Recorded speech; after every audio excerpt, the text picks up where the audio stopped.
জানিয়ে দেব সর্বশেষ আপডেট বাংলা সংবাদ। শুরুতেই শিরোনাম। প্রথমেই জানিয়ে দেব ভারতের কলিজায় আঘাত এনেছে ডক্টর ইউনূস। ভারতের সেভেন সিস্টার হুমকিতে ভয়ে ঘুম হারাম মোদির। বাংলাদেশের পাশে চীন, থাকছে বিশেষ প্রতিবেদন। এরপর জানিয়ে দেব ভারতকে ফাইনাল খেলা খেলে দিল ডক্টর মোহাম্মদ ইউনূস। ঢাকার রাস্তায় পাক বাহিনীর ছোঁয়ার টিমের টহল। ডক্টর ইউনূসের একের পর এক সিদ্ধান্তে ভয়ে ঘুম হারাম মোদির। বিশেষ প্রতিবেদন। সর্বশেষ জানিয়ে দিব না খেয়ে দিন কাটাচ্ছে ভারতীয়রা। ডক্টর ইউনূসের কাছে হার মানলেন মোদি। মৌক রঞ্জন ও শুভেন্দের বাড়ি পুড়িয়ে দিচ্ছে কৃষকরা। এতক্ষণ শুনছিলেন সংবাদ শিরোনাম, এখন থাকছে বিস্তারিত। হঠাৎ কেন বাংলাদেশের বিরুদ্ধে আদাজল খেয়ে লেগেছে ভারত? স্বৈরাচার শেখ হাসিনার ভয়াবহ পতনের পরও মোদি এতটা ক্ষেপেনি, কিন্তু এখন কেন বাংলাদেশের বিরুদ্ধে যুদ্ধে নেমেছে মোদি প্রশাসন? দিল্লির কোন দুর্বল জায়গায় আঘাত এনেছে ডক্টর ইউনূস, যে কারণে তেলে বেগুনে জ্বলে উঠেছে হাসিনার প্রভুদেশ ভারত? সামরিক সূত্রে জানা যায় ভারতের কলিজায় আঘাত এনেছে ডক্টর ইউনূসের এক মহাপরিকল্পনা, যা ঘুম কেড়ে নিয়েছে মোদির। মোদি বুঝে ফেলেছে ডক্টর ইউনূস আন্তর্জাতিক মানের খেলোয়াড়। তাকে মোকাবেলা করাকে বড় চ্যালেঞ্জ হিসেবে দেখছে ভারত।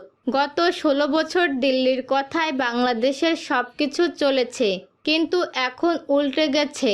ভারতের এমন কোনো একটি দুর্বল জায়গার খোঁজ পেয়েছে ডক্টর ইউনূস, যা সে দেশের গোয়েন্দা সংস্থা মোদি সরকারকে রিপোর্ট করেছে।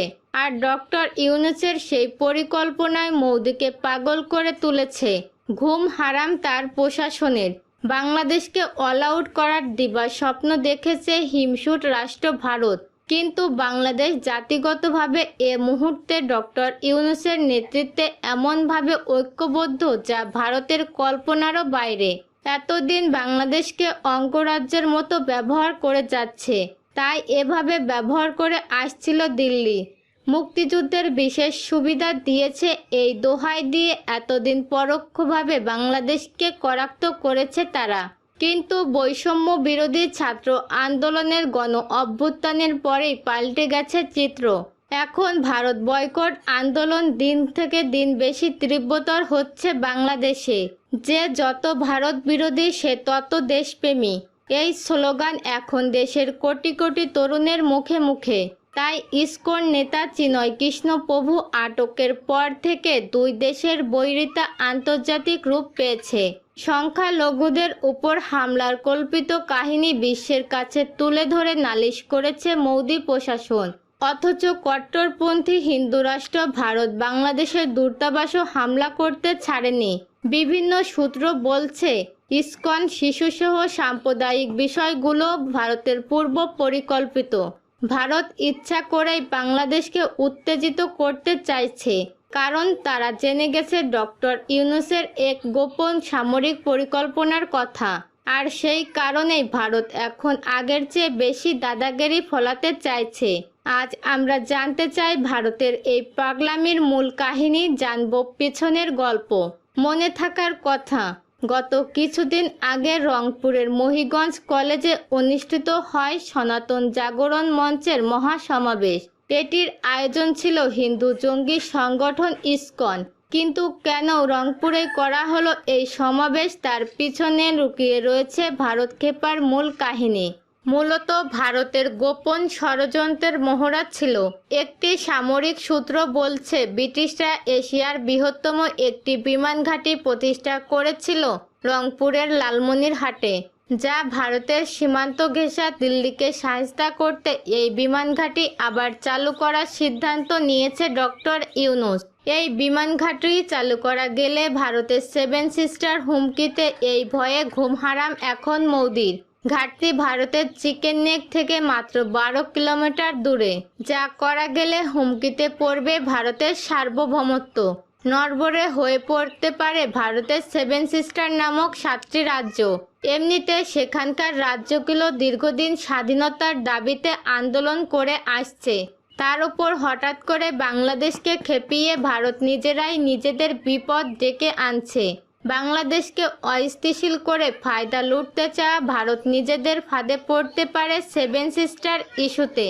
কারণ দুই দেশের এমন শত্রু সম্পর্কে সুযোগ হিসেবে নিতে পারে ভারতের পাশের শত্রু দেশ চীন।